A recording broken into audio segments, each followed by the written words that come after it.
السلام علیکم سامعین، آپ کو آج ہم ایسے واقعات سنائیں گے جسے سن کے آپ حیران اور دنگ رہ جاؤ گے۔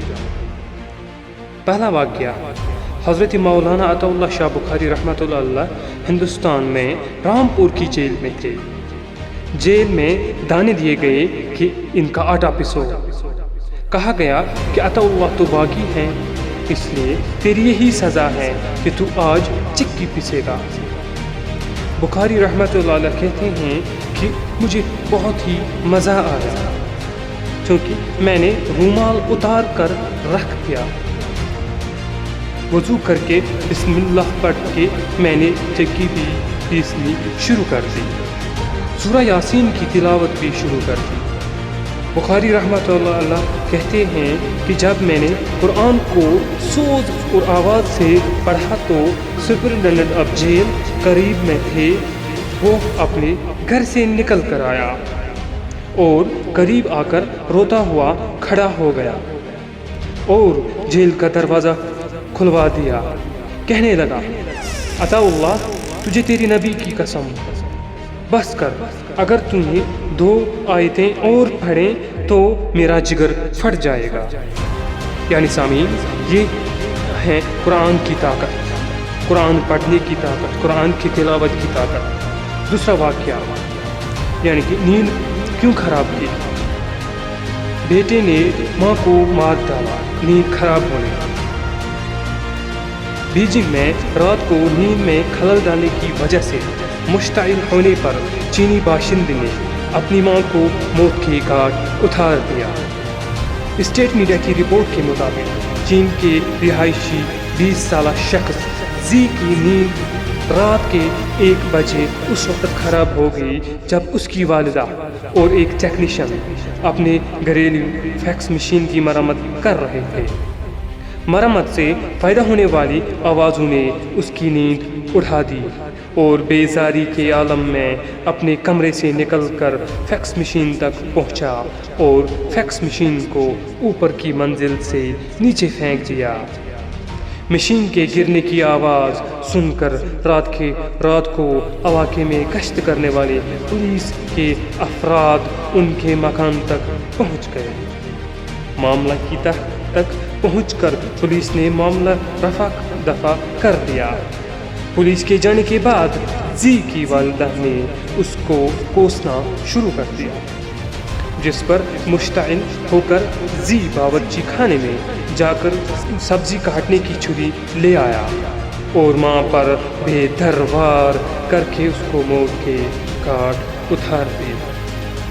سامعین، یہ ایسا ہی واقعہ ہے کہ جب انسان کو کسی آرام میں خلل آ جائے۔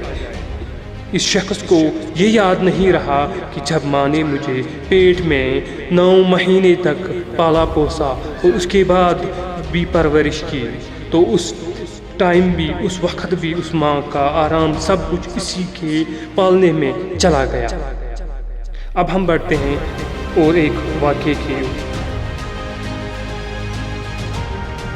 یہ واقعہ یورپ کے معاشرے کے مطابق ہے، یعنی کہ یورپین معاشرے بچے پیدا کرنے کے لیے حیوانوں کی راہ پر۔ شفاخانہ حیوانات میں بھینسوں، گایوں اور گھوڑیوں کی بار آوری کے لیے اعلیٰ نسل کے نر جانوروں کے سپرم بذریعے انجیکشن استعمال کیے جاتے تھے۔ یورپ کا حیوانی معاشرہ جو اس سے بچا ہوا تھا، اب اس میدان میں بھی کود پڑا تاکہ حیوانات کی کسی شکل سے وہ معروم نہ رہے۔ اس سلسلے کی تازہ خبر برطانیہ سے تعلق رکھتی ہے۔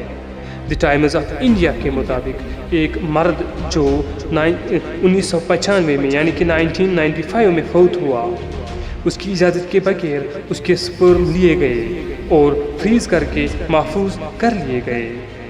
برطانیہ نے 1991 میں یعنی کہ 1991 میں جو قانون بنایا وہ یہ ہے کہ کسی مرد کے سپرم اس کی اجازت سے ہی لیے جا سکتے ہیں۔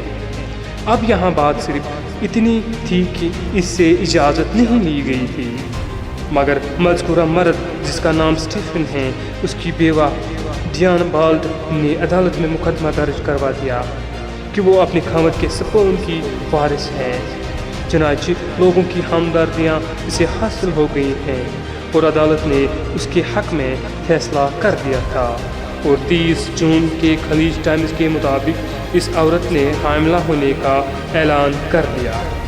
قارئین کرام، اب مسئلہ تو یہ ہے کہ سپرم کسی کا اور عورت کوئی اور، پھر مرد کو فوت ہوئے کئی سال گزر گئے تھے اور اس کی اولاد پیدا ہو رہی ہے، یعنی کہ 30 سال سے پہلے ایک شخص مر چکا ہے اور اس کے پھر 30 سال کے بعد اس کا اولاد ہوتا ہے۔ وارث کے مسائل، ہمدردیاں، خاندان، غرض یہ سارے رہے سہے بندھن بھی ٹوٹ رہے ہیں، اور پھر کیا ہوگا؟ لامحالہ جس طرح مویشی زندہ رہ رہے ہیں، یہی حال انسانی معاشروں کا یورپ میں ہو جائے گا کہ جو پہلے ہی ہو چکا ہے۔ رہی سے صحیح کثر بھی پوری ہوتی جا رہی ہے۔ انسانوں کے معاشرے کو حیوانی معاشرے کی طرف سرپٹ دوڑایا جا رہا ہے کوئی جو اس رفتار کے آگے باندھ دے ہیں؟ چلو ہم اس کو سدھارنے کی کوشش